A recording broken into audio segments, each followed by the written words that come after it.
hier einen Turm drin gehabt und der ist total zerfetzt. Guck mal, hier oben ist auch eine Glocke gewesen. Ach du grüne Neune.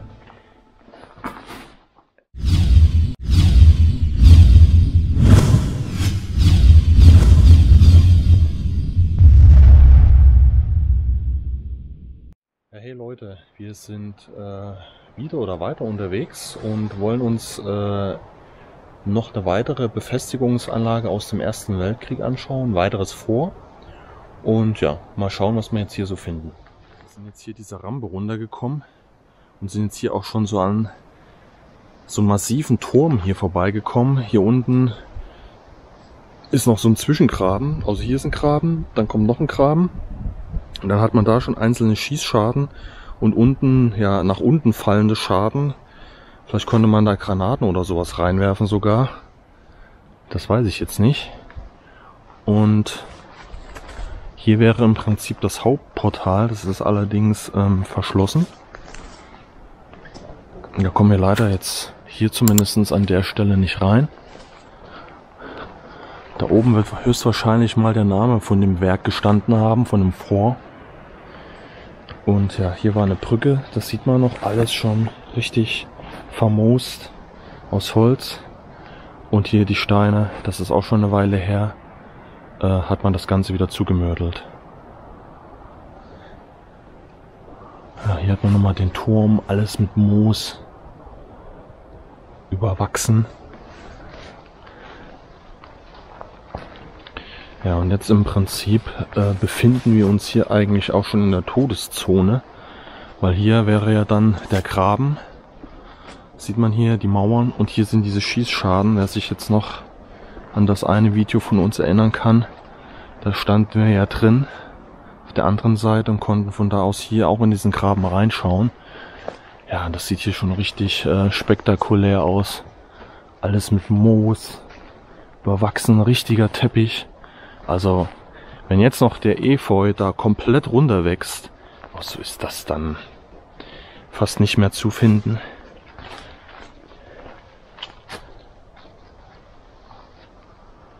Das ist so richtig mystisch. Also, hat eine ganz mystische Atmosphäre einfach. Überall das Moos, was auch über die Bäume wächst. Efeu bis da oben hin.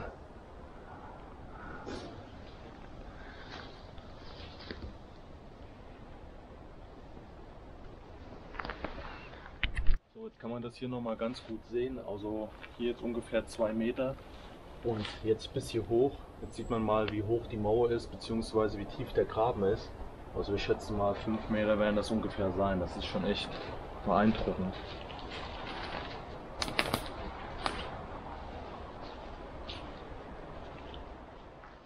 Wir sind jetzt hier schon einmal einen Teil von den Graben umgangen. Hier wird es weitergehen und hier wäre auch eine Öffnung gewesen scheinbar, weil auch die ist ganz frisch. Naja, das heißt ganz frisch. Auf jeden Fall ist sie zugemauert. Hat sich mal eine behelfsmäßig was gebaut, um hier drüben reinzukommen. Und auch hier ist nochmal so ein Graben. Auch wieder hier an der Seite. Ich vermute mal, dass man hier Granaten einfach reinwerfen konnte. Durchrutschen lassen konnte. Uns jetzt hier auf eine Stelle zu, wo scheinbar was eingebrochen ist. Vielleicht hat man da das Glück, nochmal in die Anlage reinzukommen. Da ist auch irgendwie ein Seil angebracht oder ein Tau oder irgendwas. Ein Abspanngurt ist das. Okay. Halt, da unten sind ja auch wieder die Schießschaden. Das ist wahrscheinlich das Pendant zu dem, wo wir gerade standen. Vermutlich auch ein Eingang zu. Naja, vielleicht gucke ich mal eben hier oben, ob ich was erkennen kann. Wir haben es jetzt geschafft und sind hier hochgekommen. Und hier ist auch direkt spannend. Wir haben jetzt hier ein altes Relikt. War richtig massiv aus Stahl. Und wenn mich nicht alles täuscht, könnte sowas für eine Kanone gewesen sein. Was auch immer. Man hat hier so eine runde Form. Hier kann man irgendwas arretieren oder wurde hier zusammengeführt. Und das ist hier, keine Ahnung, wie viel Durchmesser Stahl. Also, das ist krass. Aber vielleicht erkennt jemand dieses Teil und kann sagen, was das vielleicht gewesen sein könnte. Ja, wir gehen jetzt erstmal weiter. Wir haben jetzt auch unseren Zugang gefunden, hier unten drin. Ganz versteckt. Das war wahrscheinlich früher auch mal ja, wie so eine Art Notzugang. Oder für die Kanonenbedienung, die vielleicht hier oben gestanden hat. Ich weiß es nicht. Wir gucken jetzt einfach mal. So, wir sind jetzt von hier reingekommen.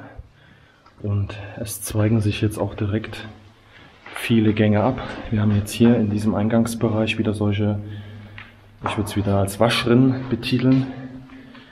Und hier ist auch nochmal eine tiefere Waschrinne. Wenn jemand weiß genau, was das für ein Passeng hier ist, für was man es verwendet hat, dann schreibt es auch gerne in die Kommentare, falls wir keine Informationen dazu finden sollten und die hier einblenden. Ja, hier war ein Aufgang.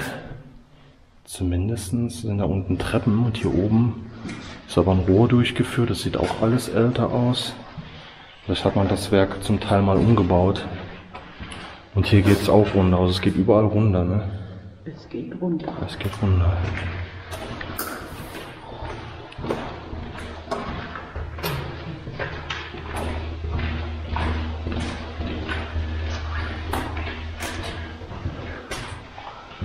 Eine Zwischenetage. Vielleicht ist hier auch ein Eingang gewesen.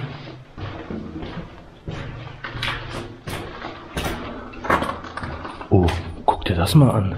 Alter Schwede. Ja, damit habe ich jetzt gar nicht gerechnet. Alter Schwede. Die haben hier einen Turm drin gehabt und der ist total zerfetzt. Guck mal, hier oben ist auch eine Glocke gewesen. Ach du grüne Neune. Das sind hier, ich glaube, das ist hier auch ein riesen Metallklotz. Das ist ein Turm gewesen. Boah, guck dir das mal an. Der ist komplett zerfetzt. Was das für ein Durchmesser hat, das Ding hier, diese Kugel. Wenn man sich das hier anguckt, ey, damit habe ich jetzt gar nicht gerechnet. Guck dir das mal an, ey. Ist das krass. Also wir haben hier diese ganze Technik von dem Turm, die ganze Hydraulik, die ist alles komplett zerfetzt. Diese riesigen Brocken, die aussehen wie Steine, das ist eigentlich die Kuppel gewesen, die da oben befestigt gewesen ist. Da sieht man noch den Kranz von der ganzen Konstruktion. Und hier die Seitenbleche, die es komplett zerfetzt hat. Und hier ist praktisch der Turm an sich, wo alles befestigt ist. Man hat hier noch eine Zwischendecke. Und das ist gesprengt, aber so dermaßen gesprengt, das ist ja nicht mehr feierlich. Das ist ja, keine Ahnung, mit was für einer Wucht die das hier zerstört haben. Das ist wirklich unbegreiflich. Weil diese Stahlbrocken, die hier liegen, die sind ja keine Ahnung, was das hier für ein Durchmesser ist. 20, 25 Zentimeter. Also das ist wirklich sehr beeindruckend.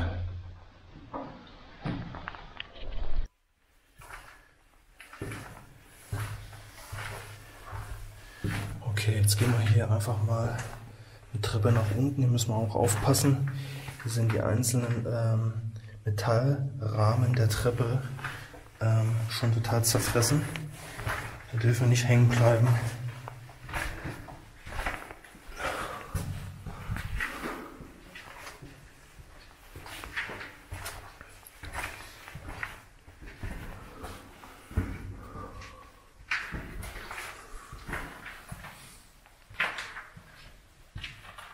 Hier ist die Deckenhöhe auch extrem niedrig, also man muss schon gebückt hier gehen.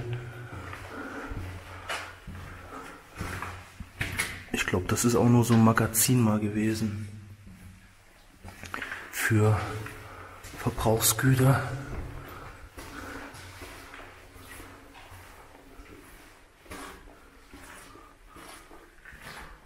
So, und hier ist auch irgendwie was zusammengebrochen. Und hier kommen wir praktisch gleich wieder hoch.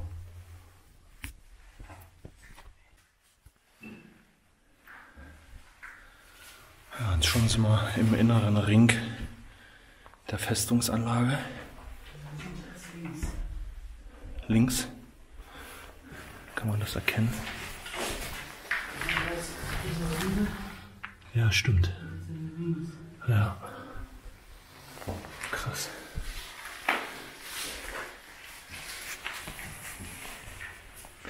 Ja, hier ist das alles irgendwie mit so einer rosanen Farbe.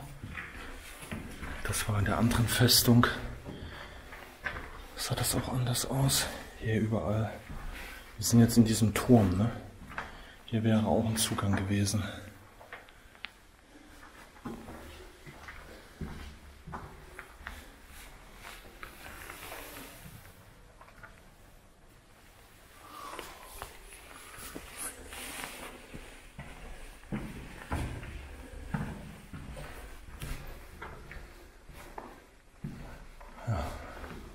Also wir sind in diesem Turm.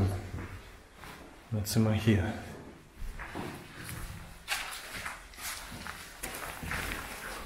Genau, das ist der Zugangsweg, ne? Was man hier auch noch mal ganz gut erkennen kann, ist, dass sie hier höchstwahrscheinlich überall separate Türen noch mal eingelassen haben, um einzelne Kampfbereiche voneinander abzuriegeln. Damit, falls nicht irgendwo ein Durchbruch ist, alle sofort in der Festung sind, sondern dass das peu à peu alles abgeriegelt werden kann. Und auch hier wird wahrscheinlich eine große Metalltür drüber gelegen haben, die man hätte auch wieder verschließen können. Weil wenn man hier trotz alledem mit der Kanone reinschießen würde und diesen Beton irgendwann zerstört, klar, dann kommt man natürlich hier rein. Und dann muss man zusehen, dass man die einzelnen Bereiche abschneidet, wie es halt in den normalen Bunkern auch der Fall ist. Also wir sind jetzt hier gerade einmal eingebogen. Hier gibt es auch eine Treppe. Und hier hat man jetzt irgendwie so einen unfertigen Bereich. Melanie hat das hier gerade schön ausgeleuchtet. Und hier geht es jetzt ganz schön steil nach unten weg. Kannst du hier auch nochmal reinleuchten? Meine ist nur so für... Und dann seht ihr aber, da unten ist verbrochen. Entweder gab es einen richtigen Zugang oder das wurde hier noch weiter versucht auszubauen, dass man hier nochmal eine Etage tiefer rein wollte. Keine Ahnung, aber das ist krass. So, hier haben wir jetzt noch einen relativ breiten, abwärts führenden Gang. Vielleicht bringt uns der irgendwie an das Haupttor. Hier an den Seiten sind so viele Haken. Vielleicht war hier so eine Art Aufzug auch, ein Schrägaufzug, den man verwendet haben könnte. Wie gesagt, ich weiß es nicht. Es ist eine Vermutung. Wir haben hier einen roten Pfeil. Aha. Ui. Ey, das ist doch auch nochmal ein Stück von dem Turm. Wie kommt der denn bis hier rein? Ach du Scheiße. Ja, hier geht es jetzt nochmal hoch. Und hier ist versperrt. Also das ist auf jeden Fall definitiv noch was von dem Turm. Das ist kein Stein, man sieht hier diesen Kreis, einen Halbkreis. Und jetzt haben wir hier ganz große Räume. Wow. Ach du Scheiße, hier geht es nochmal richtig tief nach unten. Ja, es scheint also fast so, als ob sie mit einigen Abschnitten der Festung noch nicht ganz fertig waren. Die hätten tiefer gehen sollen. Man sieht hier noch so ein bisschen was wie eine Treppe ungefähr. Und hier hat man sich reingemeißelt bis da unten hin. Aber auch da scheint es dann irgendwann ja, verbrochen zu sein. Aber hier gehen wir auch nicht runter. Wir gucken uns einfach mal diesen Gang an. Ja, Melanie hat jetzt noch mal eine gute These gehabt zu diesen Tunneln, die wir jetzt schon gefunden haben, diese halbfertigen. Vielleicht war das auch so ein Punkt für diese Mineure, dass die vielleicht auch Festungen oder einzelne Objekte versucht haben, unterirdisch nochmal miteinander zu verbinden, um da ja besseren Austausch zu ermöglichen von Soldaten und Munition und etc. Könnte auch eine These sein, eine Vermutung. Ob das so ist, würden wir sonst hier nochmal einblenden, wenn wir die Information finden sollen. Ja, hier sind wir praktisch jetzt in dem Hauptportal, was wir von außen ja auch als verschlossen gesehen haben. Und hier unten geht es natürlich extrem tief runter. Und es sieht hier in dem Fall nicht so aus, als ob es hier da noch einen Gang gibt, wo man hätte wieder rauskommen können. Ne? Das wäre ja verteidigungstechnisch auch eine Katastrophe, wenn das so wäre. Hier hat man auch gleich wieder Abwehrfeuer geben können durch diese Schießscharte in den Eingangsbereich. Hier scheint man auch wieder irgendwie vermutlich Granaten rausrollen können.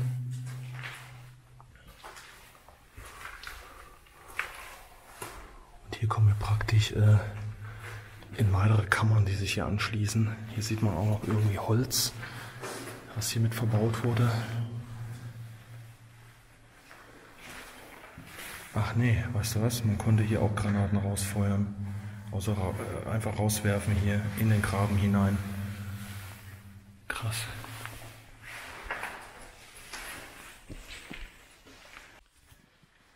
So, und so wie es jetzt aussieht, sind wir in diesem äußeren Abwehrturm, den wir von außen gesehen haben.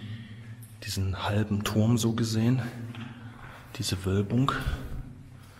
So, hier hat man auch mal versucht rein, beziehungsweise vielleicht auch sogar rauszukommen. Und auch hier diese rosane Farbe. Und hier hat man halt seine Schießstände, seine Schießscharten gehabt.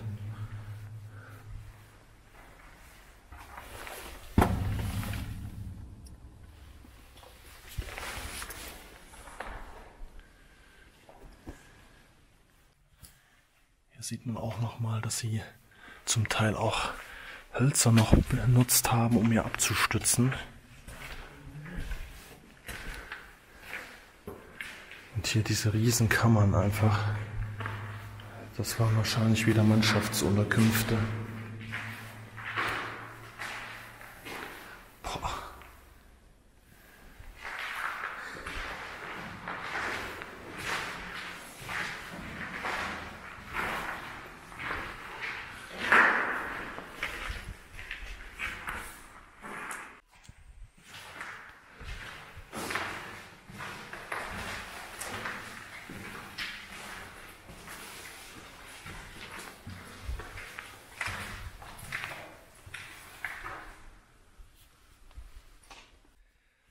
Jetzt war diese extrem hohe Treppe, steile Treppe hochgegangen. Und jetzt kommen wir hier wahrscheinlich in den allgemeinen Unterkunftsbereich. Hier gibt es wahrscheinlich dann immer noch mal so einen Notausstieg. Ja, aber das ist auch mal Schießschaden irgendwie gewesen.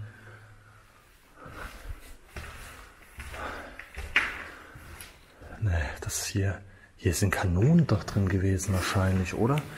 Die großen Öffnungen da oben, das ist doch bestimmt für Kanonen gewesen. Aber ich weiß es nicht mit Sicherheit. Das müsste man alles jetzt nochmal nachforschen. Und dann können wir das hier mitteilen, weil hier passt ja natürlich locker eine Kanone rein.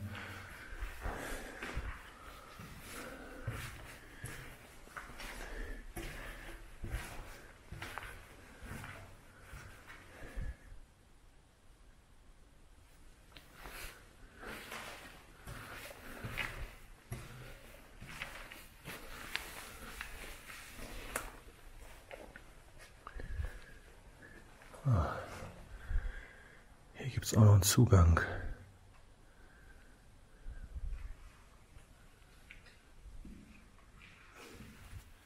Also auch hier gibt es wieder diverse Kammern, Nischen.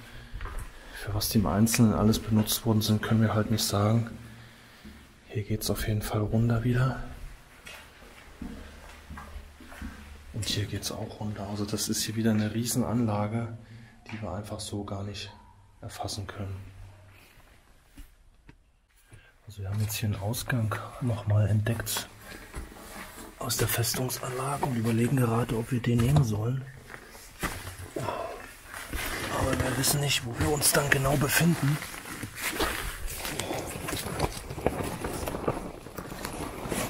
Aber vermutlich auch oben.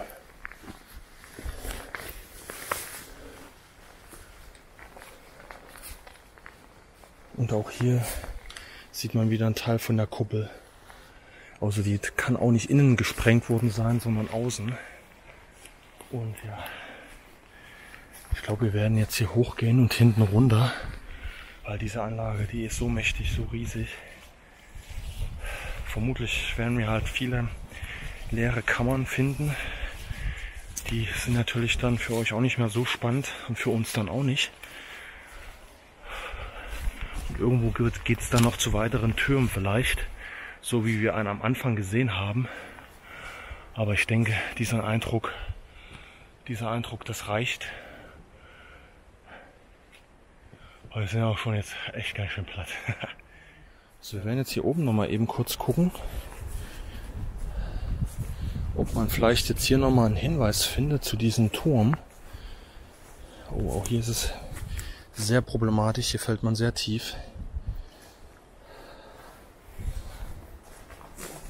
Da müssen wir aufpassen. Und da hinten ist höchstwahrscheinlich eine zerstörte Kuppel.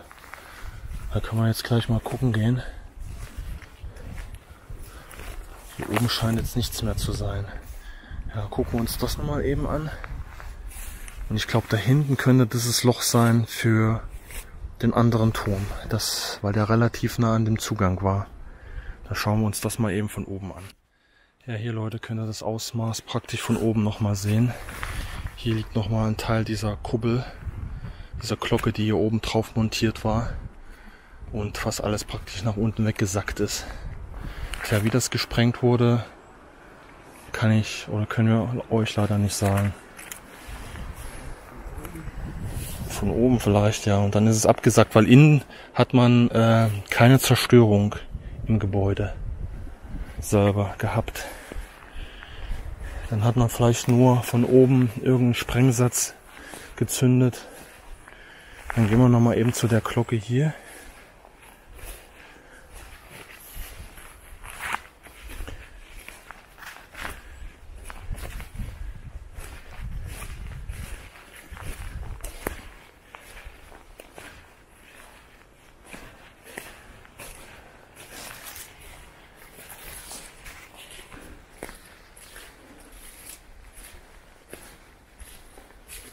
Ja, auch die ist beschädigt.